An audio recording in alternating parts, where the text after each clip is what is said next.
He had not created us to run after this dunya.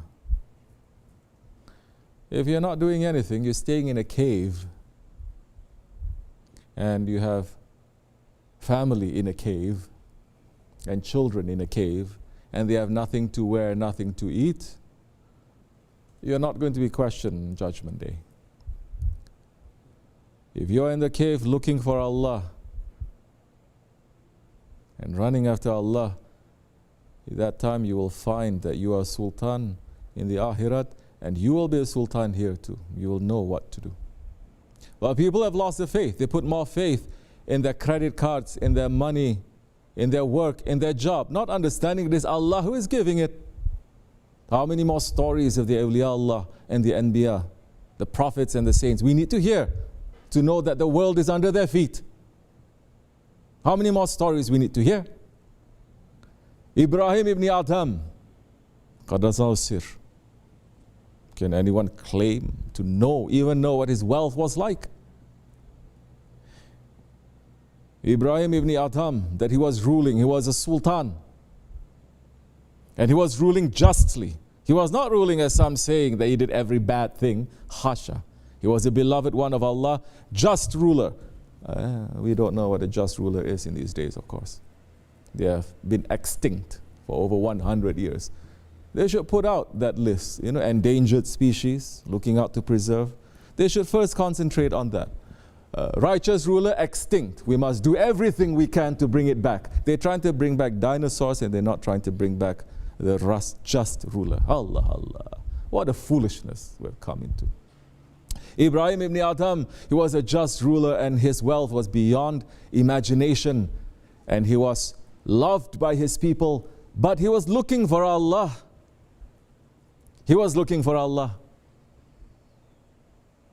He was not happy where he was. One day, he was lying in his room and he was looking up to the sky because his room had a glass ceiling and he could look at the sky. And he was thinking about Allah, how to become closer to Allah. And he saw that there was one old man on top of his room looking down to him. He got shocked how this man can go through all that security to be up there, understanding that man is not an ordinary man. He's saying, what are you doing there on top of the Sultan's chambers? This man is saying, I'm looking for my camel. Very dismissive of him like that. Like, I'm very busy looking for my camel. And the Sultan laughed, knowing that this is a holy one. He is ma'zub. Because only those who are in love, they get crazy. If you are not crazy when you're in love, you're not in love yet. And he's saying, you're looking for your camel on the roof of my palace? How can your camel go on top, climb and go to my roof of the palace? And you're thinking it's there? The man started laughing. Ya Ibrahim, he's saying, it is easier for me to find my camel on top of your roof of your castle than for you to find Allah in your palace, surrounded by the luxury. He woke up. Ibrahim ibn Adham had just gotten married. He woke up. He ran. He got up immediately. He started looking for that man. That man was his guide. He ran to look for him. And the people were shocked. And they said, our Sultan, gone crazy. He entered into a cult. He left everything. So many things that people are saying today. He left everything. He took off his jubbah, he gave it to his servant, he took the servant's clothes, and he left. And they said, our Sultan is gone. He had just gotten married. Everyone say he's not fit to rule anymore. Other people are ruling. They tried to bring him back. He would not listen. He stayed like a cave. He stayed in a hut by the sea. And he was just fixing his clothes. his torn clothes that he took from his servant, he was just fixing it. One day his general and his friend, the head of the army, was passing through that area, and they know that Ibrahim ibn Adham was there. And he passed by in front of his hut, his house that he built by himself. Because Ibrahim ibn Adham, he was looking for his Lord, and he was finding his Lord where he was. And that general saying to the whole army, he says, look, this is our Sultan.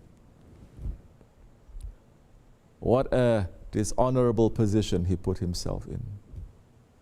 He had control over everything. He could do so much good, and he was. Now he's sitting here, no good for nothing, meaning. Ibrahim Adham did not even look up when he was speaking. But when his friend and his general finished, he looked up at him. He started walking to the seashore. He took his needle, threw it into the ocean. And then he addressed the ocean and he says, bring back my needle.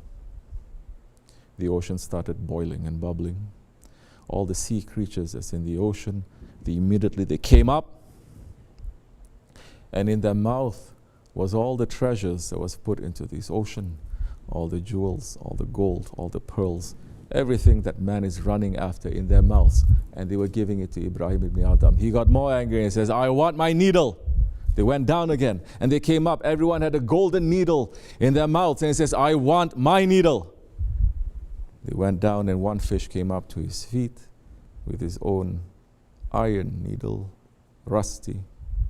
He picked it up, and he walked back, started sewing again, and he looked up to his friend.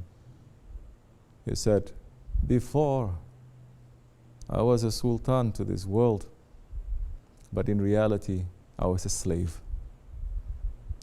Now, I'm a slave to my Lord, but in reality, I finally became a sultan. This is not story. This is real. And what did Allah subhanahu wa ta'ala make him to go through? He went to the Hajj. He walked from Bukhara all the way to Mecca, Medina. And in the Kaaba, he saw one boy, and he looked, and never before he felt so much love for another human being. 7 years passed since he left his kingdom, and he saw, and his heart was pulled. And he checked himself and says, Ya Rabbi, astaghfirullah, forgive me. What is this love that I'm feeling? My love is only for you. And Allah says, yes, your love is only for me. And now you have changed, Ya Ibrahim. And Ibrahim ibn Adham says, Ya Rabbi, either kill me or kill that object of my love, because nothing can come between me and you. He looked, and that boy just fell down dead, and he heard one scream. And he saw running to that boy, coming nearer, and he saw it was his wife. She brought his son, crying. And Ibrahim ibn Adham saying, Ya Rabbi, now I'm happy, because everything, it is for you. He did not look twice. These are the ones that we're following. Hazrat Hussein did not think twice. He brought his wives. He brought his children, knowing that they are going to be finished. None of his wives say, please pity us. Please have some sort of a deal. Please look at this. They didn't. That is the faith we're going after, not the faith of munafiqs, who a little test comes to them, a little difficulty, they're ready to negotiate, ready to make a deal. We're not that.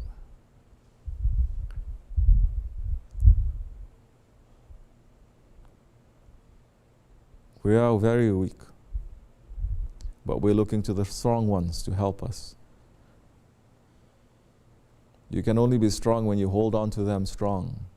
You cannot let loose and then say, I'm weak. I'm weak. You let go of that jubba, you will fall into hell, not them. And you are going to be wasted. Especially those who are following this way, we have to. How are you going to be strong? Fight your ego every day. Fight your ego every day. Don't put your ego in front. Put Allah there. Put His Prophet. Put the one who is teaching you about His Prophet. Put them there. Not you, not your brothers, not your father, not your mother. Put you. Put that Shaykh. You have to. Then you're going to find safety. More you put yourself in it, more confusion is going to happen to you. This is for those who are listening. If you like, you listen. You don't like, don't listen. Leave it here. I will take it. If you don't like, don't listen and say he's a crazy man just screaming at himself. Yeah. It's okay. I'm not in need of you. I'm not. I'm only in need of my Shaykh. Whether there's one person in front of me or 1,000 people, it doesn't matter to me. Never think you're doing a favor to the Shaykh. Never think you're doing a favor to the Prophet. Never think you're doing a favor to Allah. Allah does not need us. Never think also that I'm defending my Prophet. You must defend, but don't never think that you're defending him. Don't take that credit for yourself, because it is an honor. It is Allah who gives us that credit. May Allah forgive me. We are reaching to the days of Qurban. Think carefully. What is the Hajj? Think carefully. What is the Qurban? Think carefully what happened in the Prophet's time. What happened in Hazrat Ibrahim alayhi salam's time. Think carefully that right after Qurban, not 1 month is going to pass that you will have hijrah.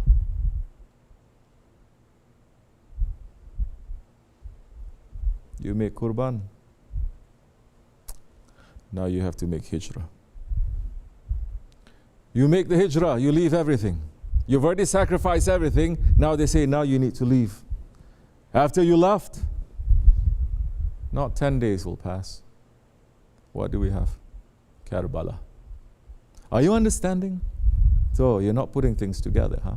You're not putting things. Why? What is the hijrah in us? What is the Qurban that we are doing? What is the hijrah that we're doing? What is the Karbala that we're doing? If you're not putting that and understanding and living your life according to that, even if you are raised in the company of saints, you're not putting it to be part of your iman. It's just stories to you. Just stories. It's not real. You're not making it to be a reality.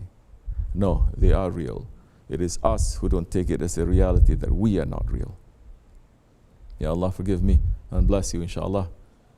May we wake up and understand and live and taste our faith.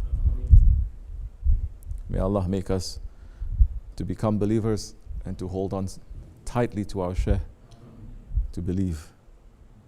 Wa in Allahu tawfiq, hurmatil habib, wa bi hurmatil fatiha. Amin. Assalamu alaikum wa rahmatullah.